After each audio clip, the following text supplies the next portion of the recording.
من هو الله؟ هو الرب، هو الإله، هو الواحد، هو الأحد، هو الرحمن، هو الرحيم، هو الملك،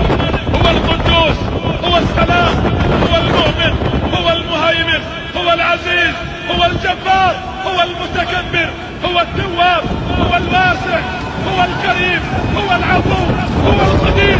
هو اللطيف، هو الخبير، هو السميع، هو البصير، هو النصير، هو القريب، هو المجيب، هو الرقيب، هو الحسيب، هو القوي، هو الشديد، هو الحميد، هو المجيد، هو المحيط، هو الحفيظ، هو الحق المبين، هو القهار، هو الخلاق، هو الفتاح، هو الودود، هو الغفور، هو الرؤوف، هو الشكور، هو المتعال، هو المستعان، هو الوهاب، هو الخبير، هو الوارث، هو الولي.